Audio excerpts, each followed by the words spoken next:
Hello, everyone. Welcome to Cloud Wars Live, where we explore today's digital revolution by speaking with business executives and thought leaders who are changing how the world lives, works, plays, learns, and dreams. Our guest today is one of our monthly digital all-stars, Tony Uphoff, who is CEO of Thomas. And Thomas is a company that's now deeply involved in industrial marketplaces, helping them understand data, how it can be used, what's happening across these industries, and has become quite a force in the market between the buyers and sellers of industrial products. Tony, welcome back to Cloud Wars Live, and thanks for being with us.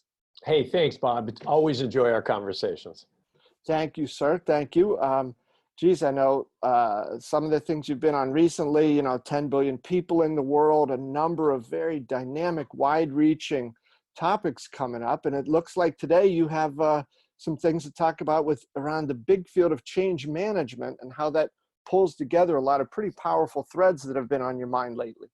Yeah, Bob, you and I've had similar conversations before, but if you think about the concept of change management, which is not a new terminology, historically, we've applied that in environments where there was a focused set of change initiatives that were prescribed and executed over a fixed period of time. And then the result, as you hope, there was some systemic ongoing change that was developed in the business. And I think what's starting to happen, and we can see this in most every industry or business in the world, we've got this unique lens into the industrial and manufacturing markets, so we're seeing it taking place.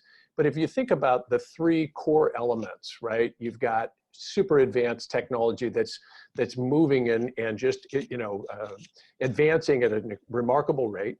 You've got globalization that's happening at also a very advanced rate. We can see the turbulence that causes at various times around the world.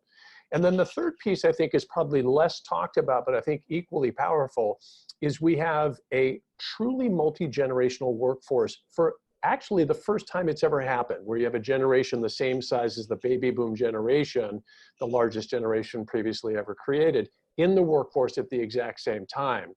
So my thesis, if you will, from analyzing all this, and we can see this in some of our data that we track as well, is that we've gone from change management to just management that is in a perpetual state of change.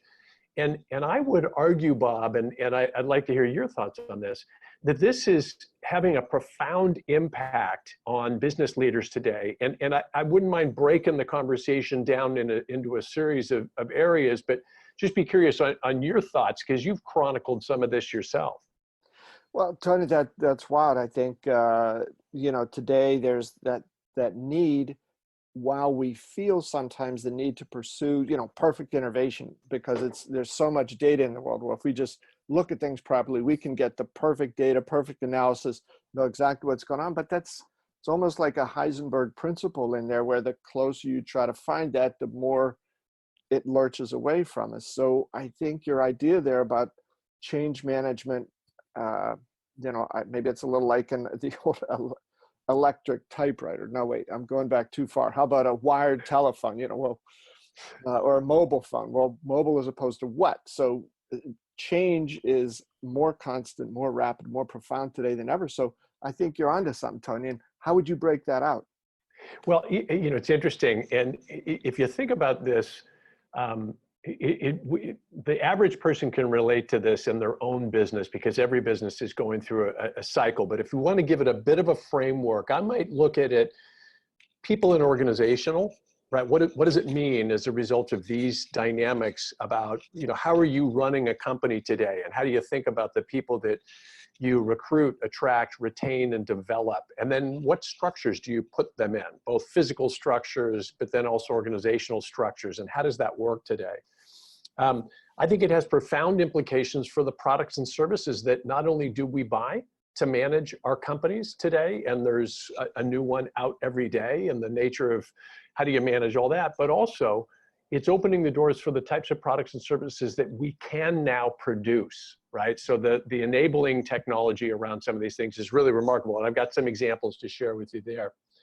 The processes with which we manage our business, which I define as something separate and distinct from the organizational structure and the people. In other words, what are the frameworks? What are the systems? What are the philosophies we use to manage a business today? Because if we agree in the thesis that all these fundamental things are changing, then we have to constantly be optimizing, right? To use the digital marketing phraseology there, these processes with which we run the business. And then the last one I wouldn't mind touching on if we have time is self-management. Something that probably doesn't get talked about enough. I mean, it is not for the faint of heart to run a company today of any size. And not because there isn't an opportunity, not because there isn't a great way to make a living, but the need to get context and perspective and a point of view and understand what's actually happening at any point in time is getting harder to do.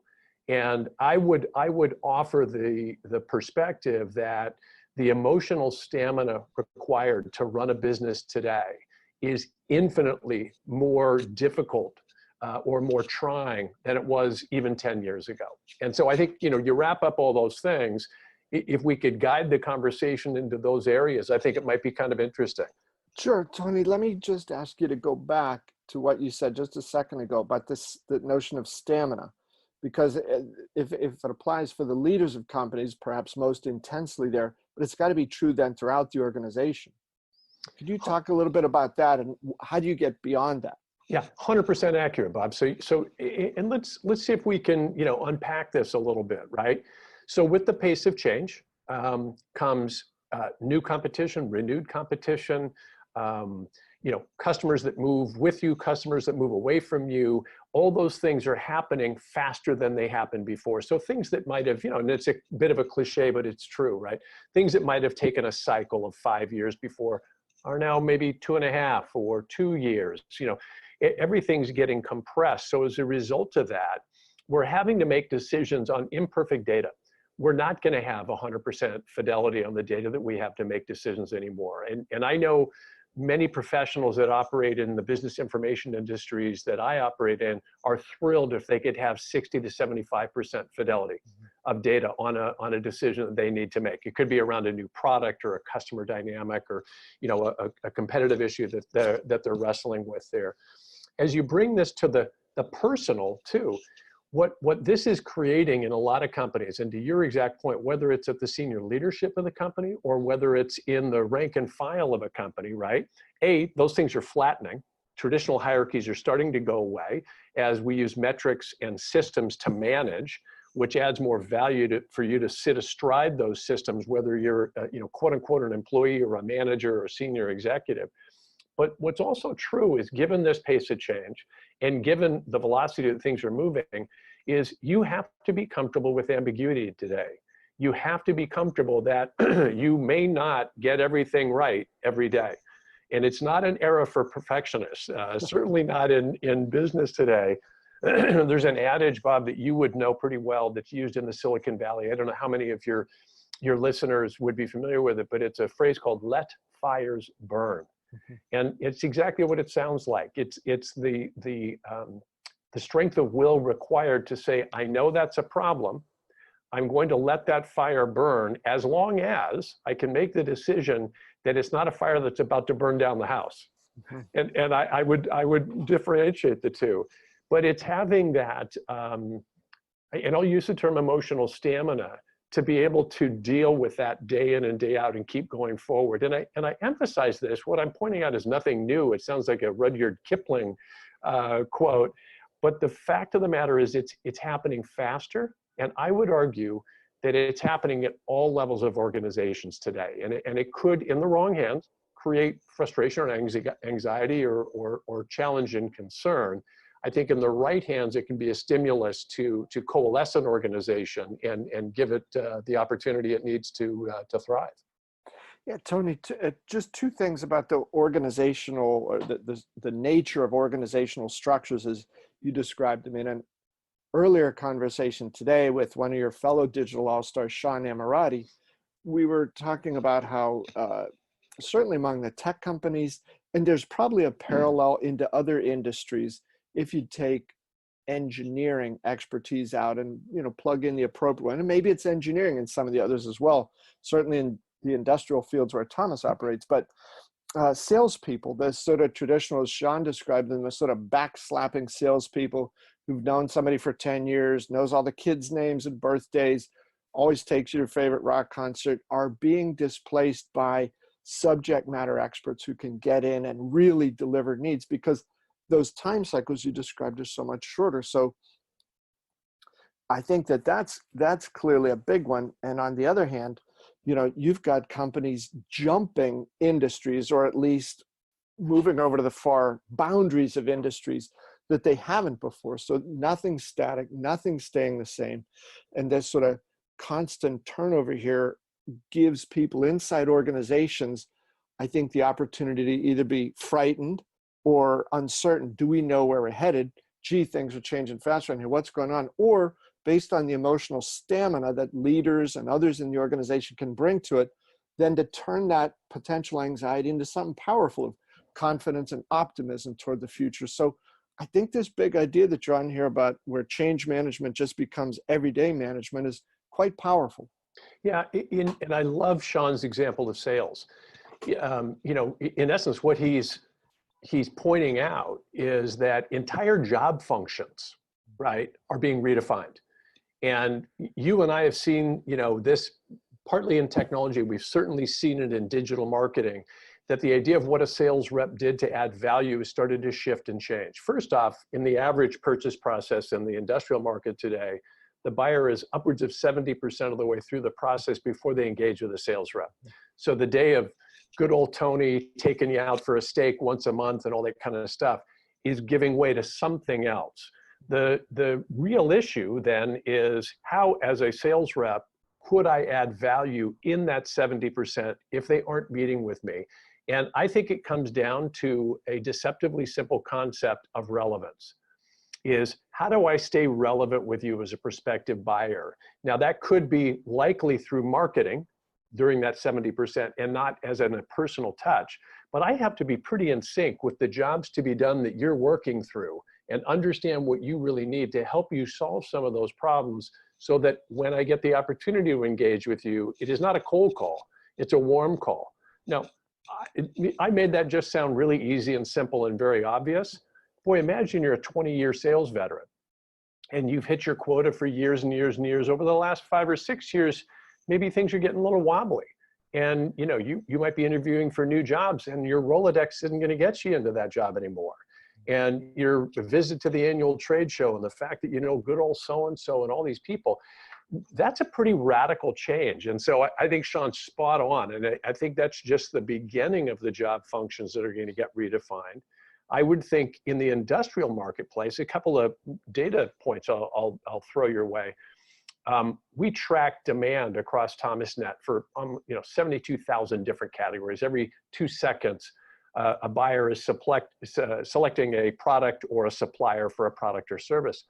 One of the things that we've been looking at very carefully is the rampant adoption and growth of advanced robotics and automation systems on the factory floor. Nothing new about that. That's been happening for 25 or 30 years now. But if you kind of uncover the numbers and try to understand what's really underneath them, just in the last 7 years, there's been nearly 200,000 robots purchased in US manufacturing. This is just in the United States, and that's in the last 7 years. And most of that, the majority has been in either the automotive or the semiconductor marketplace, and then there's a long tail of other markets that fit into that. Now, I want to talk about the redefinition of work in this context, Bob.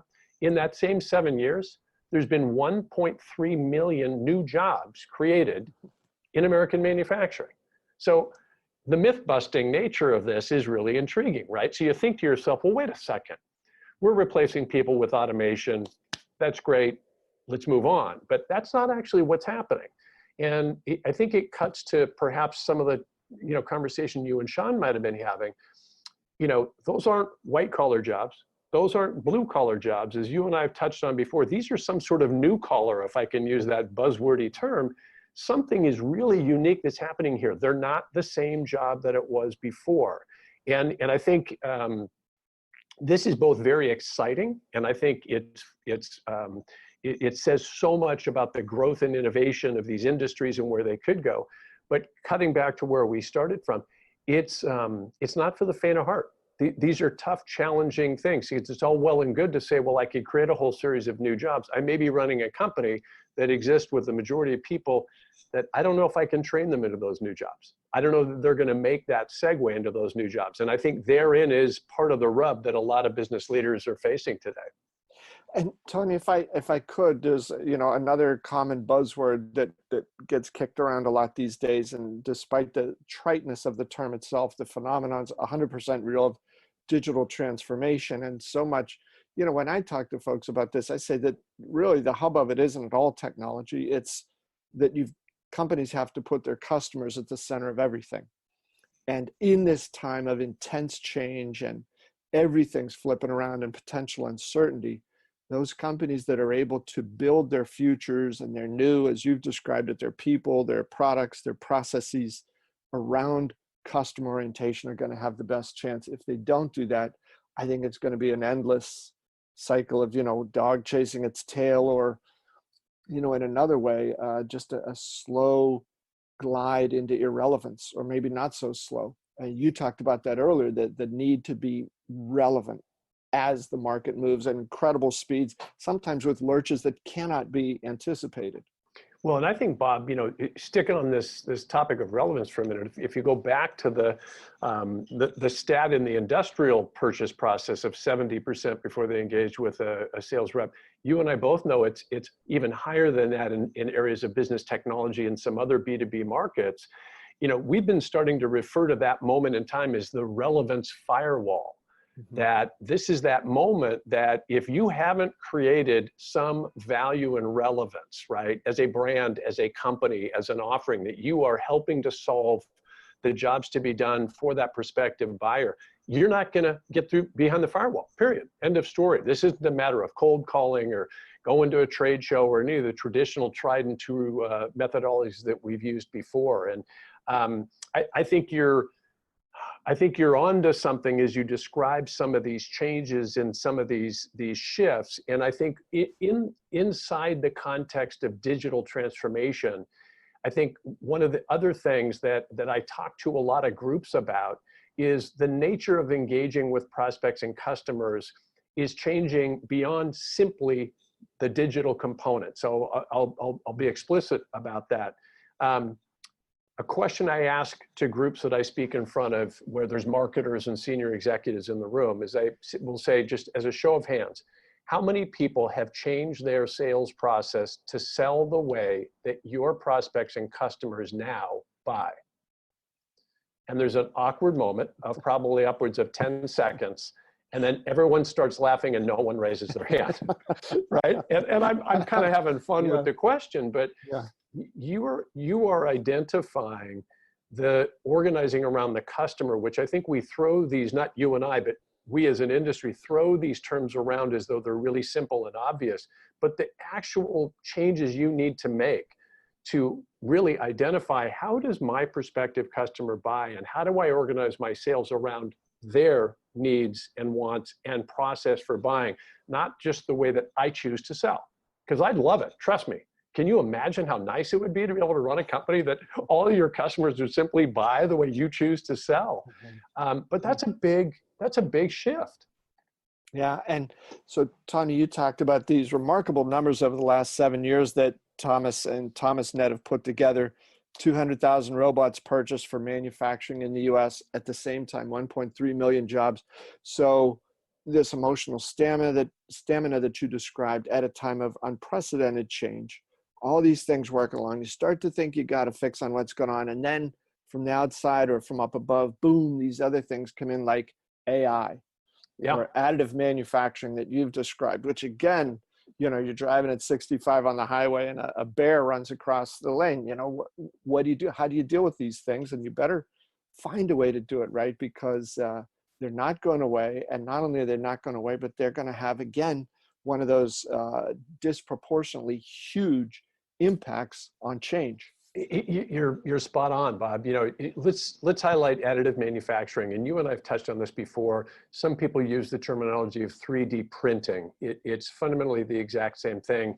This is not necessarily all that new of a technology, and it's a great example of the year of becoming the decade of. We tend to overestimate the speed with which a new technology will have an impact, but underestimate the actual impact of that technology over time. Additive manufacturing would be a perfect example of that. It's been around for the better part of 20 plus years. Boy, is it a technology whose time has come, though. So if we look at the growth of additive manufacturing by demand on the ThomasNet platform, it's up 30% year on year, and last year it was up over 50%. So companies are adopting additive manufacturing at really an extraordinary rate. But also now we're starting to see these just remarkable breakthroughs, right? So there was recently a bid that was won by a company to build 3D printed parts in space based on the weightless nature of that and the delicacy of it. And it was a multi-$100 million award granted. We're seeing some remarkable innovations in the medical device category, where these are environments where the one example that I thought was really kind of remarkable.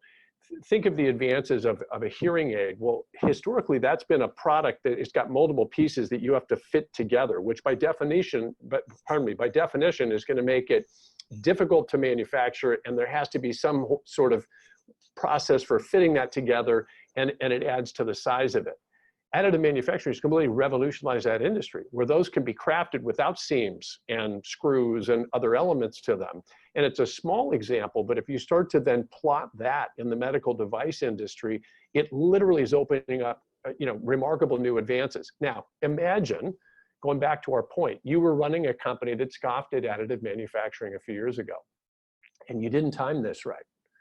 And these are big markets, small worlds, right? You're one of a handful of manufacturers that's operating in the medical device, marketplace at scale. You have a competitor that made that investment, you didn't. And now that competitor, as you and I have touched on before, is taking that advanced technology, and they're moving away from you faster. So it's not just that they have it and you don't. They're now moving away from you faster, and the learning curve of that and the new customer generation engine of that is very, very difficult to combat. So that to me is a great example, and there's a ton more in the industrial marketplace, but that one's a real game changer. Wow. Tony, I was thinking about something I'd seen recently involving additive manufacturing. It had to do with, in the medical device field broadly, but dental implants, or different sort of products that dentists would use, to, I don't know, what are they called, crowns or things like that. Yeah. If you think about it from the ultimate customer's perspective, you go in once, they have some tests, they put that medieval torture device in your mouth with the purple goo that has this horrible smell. And I know we'll be telling kids about it, or younger people, not very distant future. What are you talking about? How could it? All you have to do is go in, they take an image, this thing zaps it out. It's not like 6 weeks off to some other company on the other side of the world. Yeah. So I think when we look at some of this stuff, and again, hindsight in some ways can be a fantastic tool, but your larger point is these things that are coming up have to find a place in that emotional stamina, the emotional workout that leaders go through every day and say, maybe this isn't going to hit today, tomorrow, next quarter, next year, but this is going to be a game changer, a game definer. And it also could be the sort of thing that if we miss, we're not just at a disadvantage, we are in very serious trouble. So how do you advise leaders to be prepared for this, and where do they place their bets? I think there's a series of things that leaders can do. And I think, the first is going to sound overly simplistic, but I'll build on it. As I think for all of us, we have to stay informed and curious. We have to understand, what's new out there, what's going on, what are people doing? And I'll stick with additive manufacturing for a second. There's now companies that are taking additive manufacturing into the next level and creating entirely new business models. So they're taking an additive manufacturing machine and installing it into a customer's building, and they're doing manufacturing as a service, right? So it's an entirely new business model. The concept of what they're doing isn't new. They're manufacturing a spec product on behalf of a customer, but now it's enabling all new business models, right? So I think, first off, really staying curious about your industry and keeping your ear to the ground of either new technologies, new implementations. We recommend to companies, develop a new technology team at your company. Doesn't have to be full-time jobs for any of them, but you should have a group of people that spend a percentage of their time evaluating and understanding and looking at this dynamic of new technology. No difference than if you had a business development focus.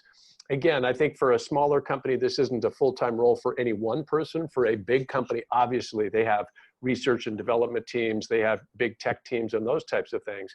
But even for smaller companies, you've got to spend, let your curiosity be a bit of a guide, understand what competitors are doing, what are people, doing with new technology, and then dedicate some time, not only yourself, but people around you, free up some of their time to be able to evaluate some of these new technologies.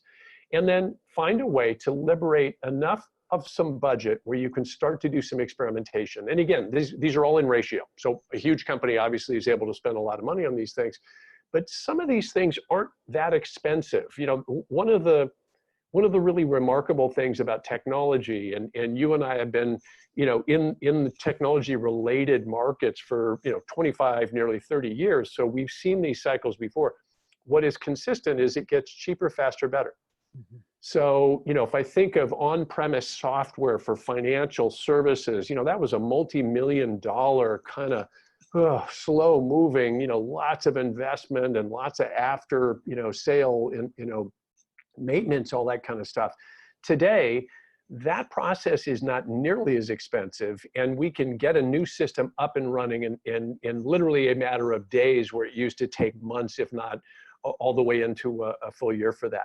The same is true in some of the industrial markets with new technologies. Now, granted, you're not going to go out and buy a $5 million piece of capital equipment and call that a cheaper, faster, better.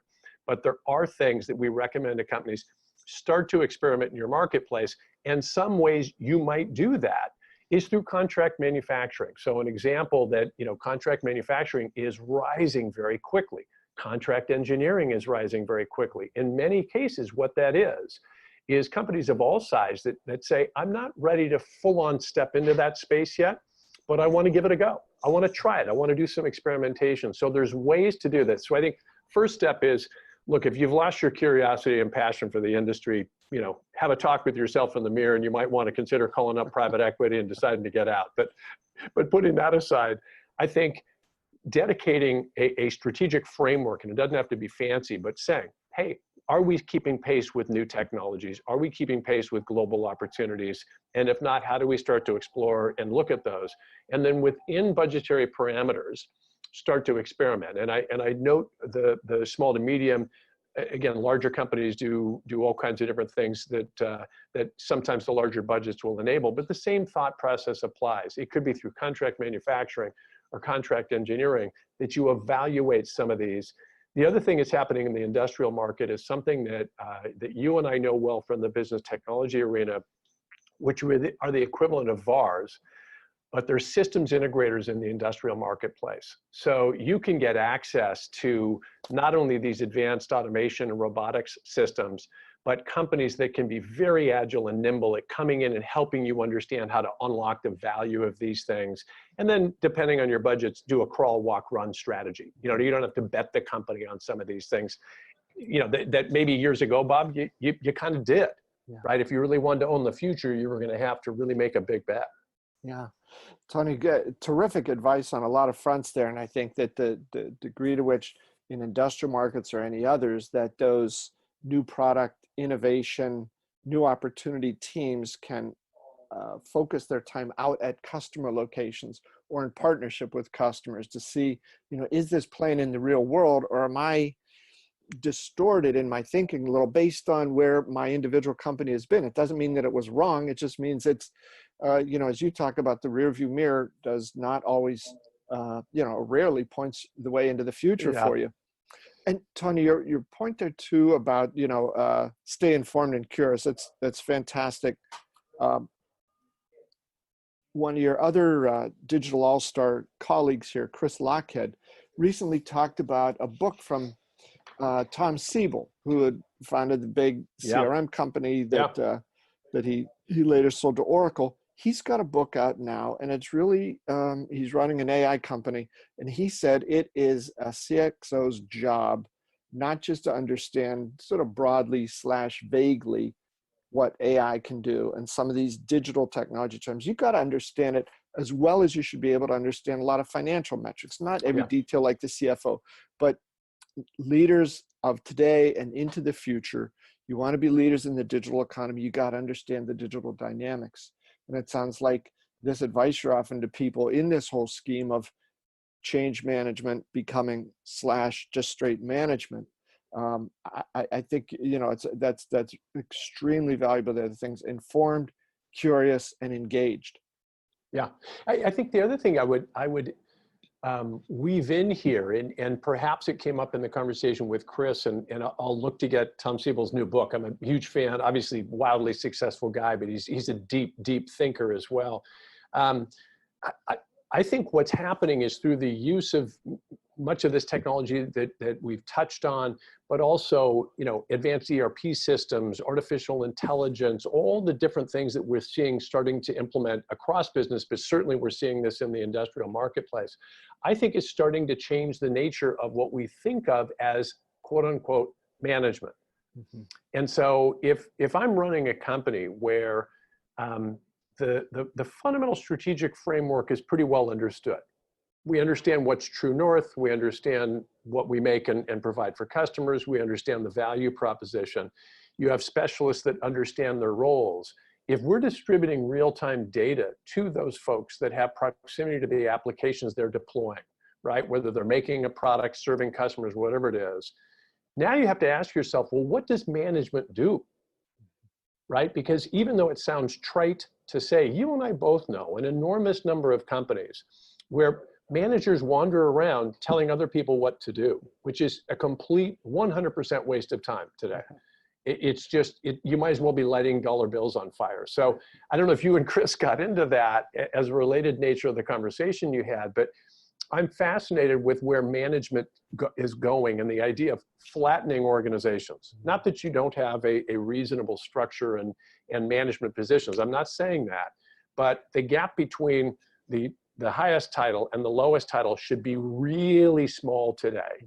And I think, you know, everybody's a doer. Everybody has access to the data and information.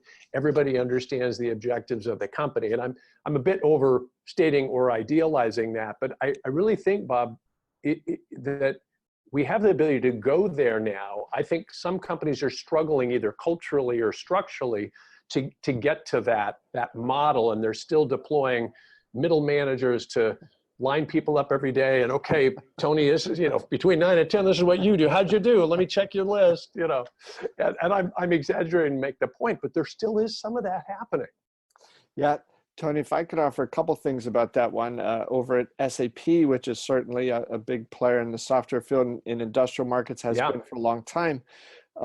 Companies growing quickly, they're doing well, but one of the promises that CEO Bill McDermott has made to Wall Street is they're going to increase their profitability. And he said that one of the points of that is to show that we are aligned and structured for the new world, not for the past world. So McDermott has come out and very bluntly said, you know, with very few exceptions in our company, we will have people who make software and people who sell software. And so, you know, this is a company with $160 billion market cap, you know, people all over the world. And he's tracking to that point that you're making, that the middle management and that inefficiency of, let me ask you what you're doing, then I'll write that down and I'll go tell somebody else. It's kind of nuts.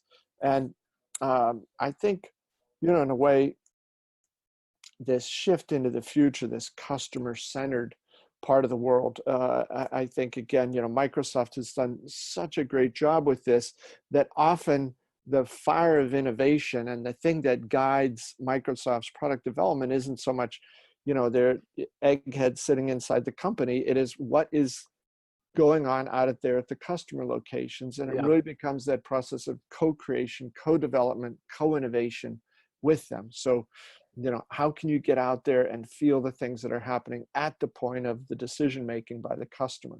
Yeah. First off, I'll study up on and may reach out to you for a little bit more on some of the stuff that Bill's doing. A huge fan of SAP and particularly his leadership. We use a phrase here that BAU should get cheaper every year, and BAU is business as usual. And and that's not a ruthless sense of anti-people. That's a sense that you should be using systems, and those systems should get better throughput, enable more people. You shouldn't have to throw more people at the issue. You should be able to put new people in positions or new innovations to grow new revenues, as opposed to just business as usual. And I look forward to learning more about where he's going with some of that. And I think that's a big shift for a lot of companies. I mean, I can't even imagine for a company the size and complexity of SAP how to start to wrap your head around that.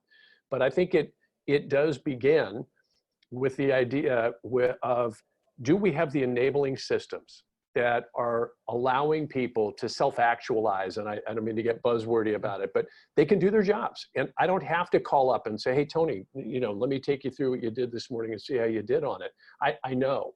And simple example of this, we have about, just under 100 independent sales reps that work for Thomas.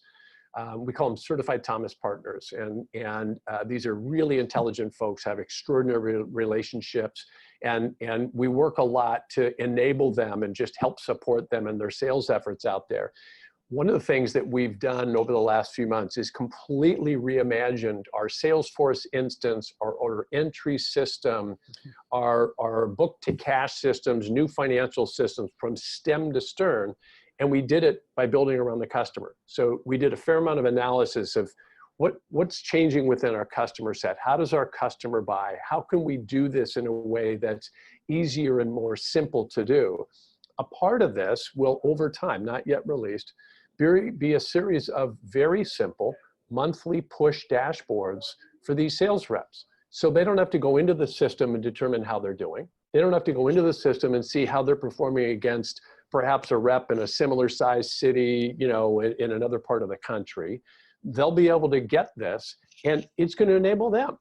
And let them take action on that data to hire a bunch of people to either pat them on the back or yell at them if the numbers aren't what we want to see, or if they're great and we want to congratulate them. That doesn't make sense in business anymore. And I think again, these systems have been around for a while. I wonder if what you and I are describing is we're starting, maybe it went through the Gartner hype cycle, and we're starting to get to the, plateau of productivity, or I can't remember what that, the positive stage is. Maybe that's what you and I are defining is a lot of these systems are within reach financially for companies, companies of all size, but maybe our understanding of how to deploy these systems to benefit whoever it is in our ecosystem, partners or employees or whoever, maybe that's what's really starting to accelerate here. Yeah, and Tony, I think sort of closing the loop on this a little bit, one of the points that I believe you and I have talked about before, but I think it goes to the heart of many of the great points you've made today about change management, organizational structure, people's own expectations of themselves, and especially the customer-centric nature of business that's now unfolding. And that is, I think that in some ways, language matters, because language either reflects reality or it shapes reality. And so when companies talk about front office and back office, I think it's a very dangerous ground for companies to be in today. You just described it yourself in the reorientation of your processes and ultimately your financial systems around customers, right? And this idea that there's some parts of the company that are front office. And I've always asked people, what does that mean? And I guess it means like, well, these are the people we allow to see or speak with customers. But these people in the back office, no. Or that HR is a back office. Like, what? In the warfare, that's back office? Finance is back office? Customer service? So I don't get, so I think that language of customer service or of front office, back office is nuts. And I think that these different forward-looking views, a lot of which you've described here, are going to help people find that the dealing with this shift from change management to constant management of change is one that can be solved with some thought. Don't apply the things that you did the last 3, 4, 5, 10 years to the next 2 or 3. Hey, just one quick one to your Yeah. point on the power of language and nomenclature. I've always been fascinated, and odds are you and I have riffed around on the goofy nature of front office, back office before. If you actually study it like a behavioral psychologist or organizational psychologist, one of the downsides of that clear differentiation inside of companies is that you force people to have to change language when they speak to customers. So if a back office function is talking to a front office person who touches a customer, they're speaking in acronyms and slang terms and perhaps even at times derogatory terminology. And they have to hope that that person's going to translate it. It's almost like English is a second language where you've got to now suddenly convert it to English and go communicate with somebody. Where you're really going, Bob, I think is really very powerful. If the systems can help enable this, then there's a common language. We use this language with customers, we use it with each other. It's who we are. It's a part of the fabric and the culture of the company so that we don't create these kind of odd, well, I say one thing over here, but I say it differently over here. Because the level of mistake or just odd confusion or strangeness that the customer can feel from that interaction, they don't know what's causing it. They just know something's not right. Yeah, Tony, it's like, exactly what you said of those 100 independent sales representatives that Thomas uses, the partners there, like, certain things coming up and they find the system says, oh, I can't tell you this, you're not an FTE, whatever the acronym is for a contract. Right, exactly, yeah. 3-letter acronym, not the right 3-letter acronym. And I guess after a while, some people just say like, blank this, but ultimately enough of those things build up. Flip side, the companies that are going to win tomorrow, they push that crap out of the way, like they're pushing middle management BS out of the way, and they are elevating to the highest level that everybody, your point about self-actualizing, I can't fully self-actualize unless I know what the company's doing, why it's doing it, how it's performing, how I'm fitting in with that, where I can make a difference. Do I get some access to the data that really matters? And can I be a person who can make a contribution that matters to customers, not to some internal, bean counting that goes on? I think, Bob, it's interesting. I have a thesis. It's not ready for prime time, but I have a thesis that we're going to start to redefine what we mean by self-service. If you plot the trajectory of what you're describing, and we're starting to see this in retail, is we're going to extend these systems and connect directly to the customer and then have people who add value. So it's not pure self-service a la an Amazon, right? We're going to start to see these hybrid models. I can clearly see it emerging in the business-to-business markets. And I think ultimately, going all the way back to your comment that Sean Amirati got into, that may very well be where we start to go, that sales is more of a nurturing process than it is a open and close type of linear process, the way that it used to be in previous days. But I do think a potential outcome is we're going to have hybrid self-service models, if you will. That sounds probably a little buzzy, but models where we're going to build the systems to connect directly with customers, but we may just be using those to pull them effectively and valuably through the channels of distribution, right? And again, there's nothing new about that vision. I just think the enabling technologies are here now. And it goes back to something you said near the beginning of the conversation, which is allowing the question you ask to audiences when you're speaking is how much of your process is mapped to the way customers want to buy, as opposed to tradition, history, convenience, whatever it might be. But that writ large is the way to go. And Tony, I wonder, on this fascinating subject, do you have a last word, a parting thought, where to go with this? I think I'd touch on finishing up is we lightly touched on this idea of self-management, and I think that's it's something I really highly recommend to people. You were touching on a book by Tom Siebel that Chris recommended. I'm a huge fan of dedicating time every day to read. And it's one of my forms of self-management. There is so much available, both inspiring, but also highly practical.